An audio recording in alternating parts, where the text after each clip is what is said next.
for this.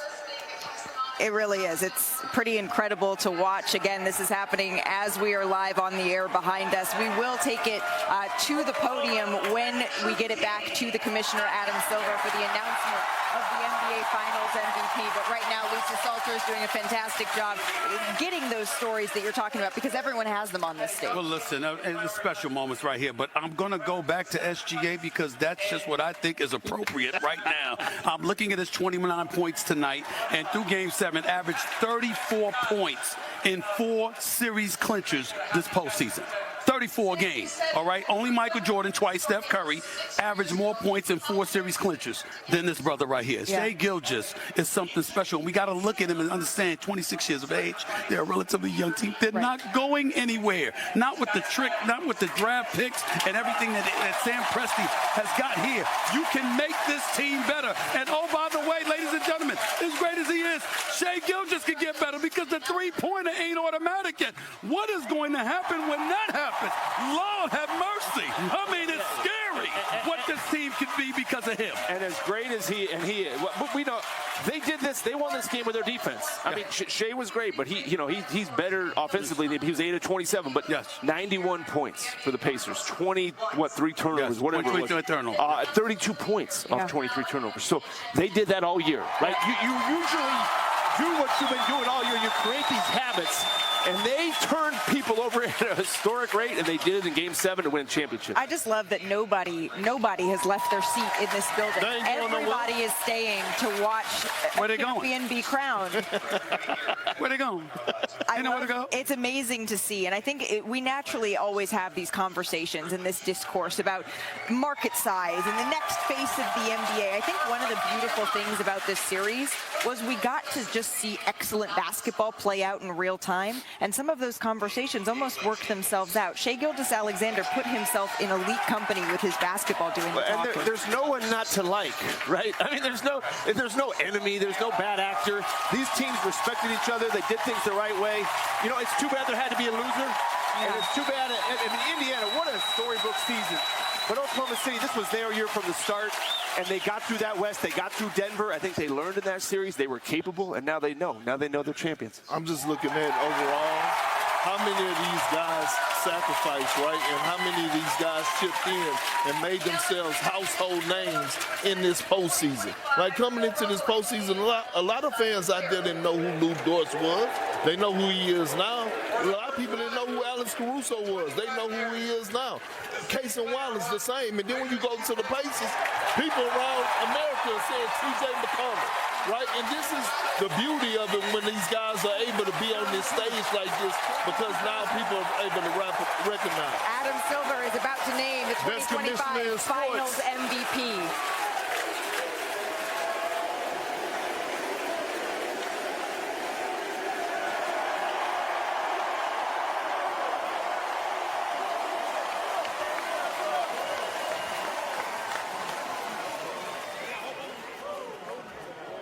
Shai, you've always said that you wanted to be that guy that your team depended on, and now you're an NBA Finals MVP.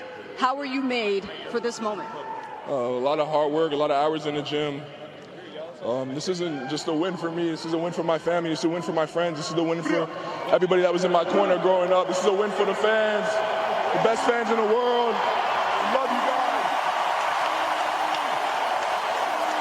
Not so long ago, Shai, this was a 22-win team. So what does it mean to you now to be standing here as a champion? Yeah, it means everything. That's why you play the sport. You play the sport to win. You play every sport to win.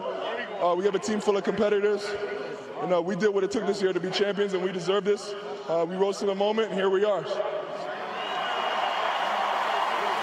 And now you and Jalen Williams will forever be linked as one of the most prolific duos in NBA Finals history. What has meant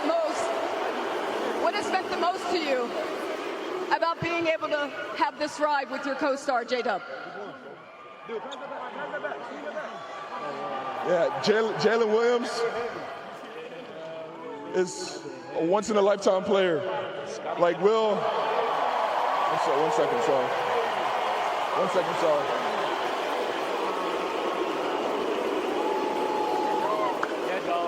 Without him, without his performances, without his big-time moments, without his big-time shot-making, defending, everything he brings to this team, we don't win this championship.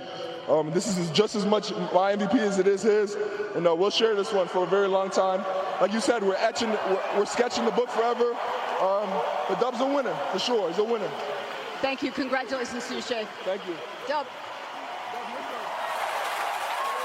Congratulations to SGA, the 2025 Finals MVP. He certainly got my vote, but he did what he does best here, Stephen A., and that is lift up his teammates around him, because he knows he wouldn't be here without the 15-block game from Chet Holmgren, without the 40-piece from Jalen Williams. There is no shame in being jittery in a Game 7.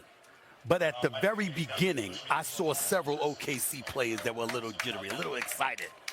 As cool and as calm as collected as you can be with Shai Gilgeous-Alexander. The moment it left him completely unfazed. It wasn't too much for him. He acted like he had been here before. Give me the ball, let me control the tempo, let me attack early and have 12 points early. Let them know you're going to have to deal with me all night long, because I'm not going away. And obviously, the others ultimately got their act together and made contributions, and collectively, they were like piranhas defensively, especially once Halliburton went down. I know that T.J. McConnell had a run, 12 points in the third quarter. He was exceptional, but in the end, the defenses are going to be too much, and that's what we saw. And you know what? He scored. He gets credit for the scoring, right? He had 29. But one turnover, guys, and 12 assists. So you talk about composure. You talk about in the biggest moment, not only did he score, he distributed the ball, and he didn't turn it over. And in a game like this, that's the key, right? Just be focused, be disciplined. It's okay if you miss shots. He was on that side of the ball getting his teammates involved, and he took care of the ball. And like Stephen A. said, 40 minutes, one turnover, 12 assists. You can't ask for anything more than that. My bad. I just shared a thug till one time. Listen, but his leadership, too, throughout these playoffs. Think about that Denver series. Stayed even keel. He never get too high, never get too low. Always speak with confidence. Always speak the truth. Always hold himself accountable. And it's a ripple effect. And J-Dub, he grew up in front of our eyes, right? This was a learning process for him. And being able to win a championship while learning on the fly. Right. And I got to give a lot of credit to Coach Dagnall. Right. Yeah, he's great. He coached his ass off. Now, listen, they go up against Denver. They lose the Game 6. Shai Gilgeous laughing. We'll be all right. You know what I'm saying? They lose against Minnesota by 40 plus. You're going to be all right. You know, they lose Game 1 to Indiana in the final. We're going to be all right. And then Game 7, he shows up. I told y'all, we going to be all right. That's what it is. That's what a superstar is. That's what an MVP is. Leadership. That's what a champion is. It's called leadership. It's fantastic. Congratulations to the 2025 NBA champions.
you.